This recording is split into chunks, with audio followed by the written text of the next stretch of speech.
Have you ever stepped into a crowded room and felt your chest tighten before you even said hello? The lights feel too bright, the voices layer into a roar, and suddenly all you want is one quiet corner, or better yet, the exit. You smile, you nod, you make the small talk, but inside you're already counting the minutes until you can breathe again. If that moment feels painfully familiar, you're not broken, you're not rude, and you're definitely not the only one. Today, we're unpacking the quiet, powerful psychology of people who avoid crowds, and why this flaw is actually one of the most beautiful survival gifts evolution ever handed a human being. Number 1, the invisible weight you carry. Picture this. You're at a birthday party. 20 people are laughing, music is thumping, someone's telling a loud story. Everyone else seems energized. Your shoulders are creeping toward your ears. Your smile is starting to ache, and a small voice in your head is screaming, "I need air." Most people call it shyness,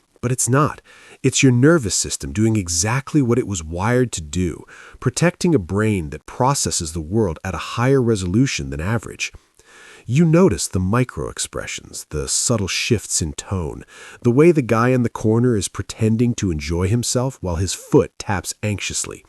You feel the collective emotional temperature of the room like a barometer feels pressure changes. And because you feel it all, the volume gets turned up too high, too fast. That's why leaving doesn't feel like running away. It feels like survival. The neuroscience behind your crowd aversion. Let's get specific. Research on sensory processing sensitivity, pioneered by Dr. Elaine Aron, shows that about 15 to 20% of the population has a nervous system that processes stimuli more deeply. Your mirror neurons fire brighter. Your amygdala, the brain's smoke detector, lights up earlier and stays lit longer. Even your dopamine system is different. You get less reward from external stimulation and more from internal reflection. In a quiet room, that's a superpower.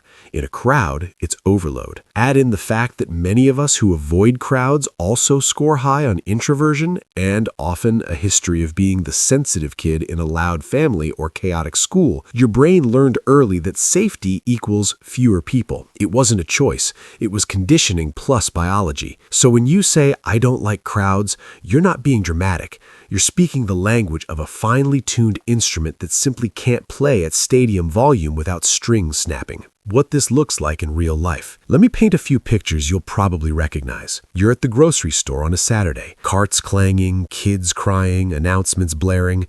You feel your jaw clench, your thoughts fragment.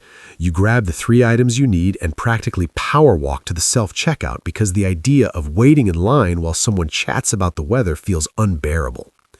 Or you're invited to a networking event. Everyone's exchanging business cards like it's oxygen. You stand there holding your drink like a shield, smiling at conversations you can't quite join because your brain is busy scanning for exits and trying to predict who might ask you the dreaded "so what do you do?" question that always feels like an interrogation. Or maybe it's family dinner. 20 relatives, overlapping stories, political debates. You love these people, but after 90 minutes, you're in the kitchen helping with dishes just to stand in the relative quiet of running water and clinking plates. You feel guilty for needing the break. But here's the truth nobody says out loud.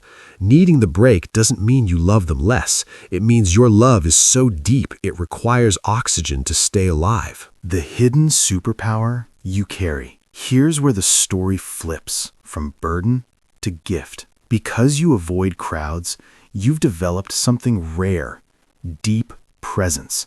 When you do connect with someone one-on-one, you see them, really see them. Your friendships aren't wide, they're ocean deep. You remember the tiny detail they mentioned 6 months ago. You notice when their laugh doesn't reach their eyes. People feel safe with you because you're not performing, you're listening. Your creativity thrives in the quiet you protect. The ideas that come to you at 2 a.m. after a silent walk, the poems you write, the code you debug, the business strategy that no one else saw. Those didn't come from networking mixers. They came from the stillness you fiercely guard. And your intuition? It's almost spooky. You walk into a meeting and know who's aligned and who's secretly opposed before anyone speaks. That's not magic. That's years of your nervous system practicing pattern recognition in low stimulation environments while everyone else was drowning in noise. You, my friend, are a lighthouse. Most people are boats racing around in the harbor, bumping into each other, chasing lights. You stand on the rock, steady, shining for the ones who need to find their way home. And lighthouses don't chase boats. They simply stay lit. The shadow side no one talks about. But let's be honest about the cost, because pretending it doesn't exist keeps us stuck. Sometimes the solitude you crave turns into loneliness that aches in your chest at 11 p.m. You watch others post group photos and wonder if you're missing out on life. You cancel plans and then feel the guilt spiral.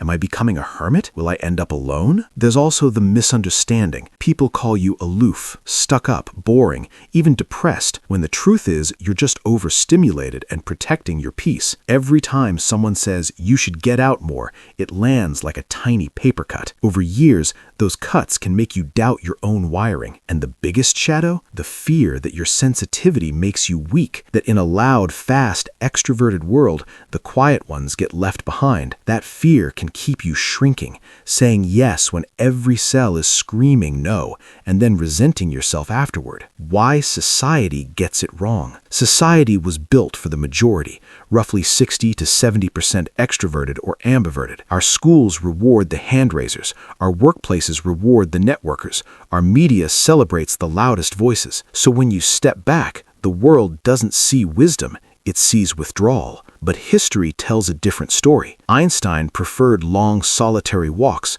Kafka wrote at night in silence. Susan Cain's research in quiet showed that many of the world's greatest thinkers, leaders, and artists were introverts who protected their inner world fiercely. The crowd avoiders aren't defective. They're the ones who hear the music between the notes. The beautiful outcome. The lighthouse you didn't know you were. So here's the reframe that changes everything. You're not avoiding crowds because you're broken. You're avoiding crowds because you're built for depth in a world drowning in noise. Every time you choose the quiet cafe over the loud bar, you're choosing clarity. Every time you say, I can't make it tonight, and then write, create, think, or simply rest, you're choosing to keep your light strong. And the people who are meant to find you, they will. The right ones always row toward the lighthouse. You don't need to become louder. You don't need to force yourself into rooms that drain you. You only need to stop apologizing for the way your nervous system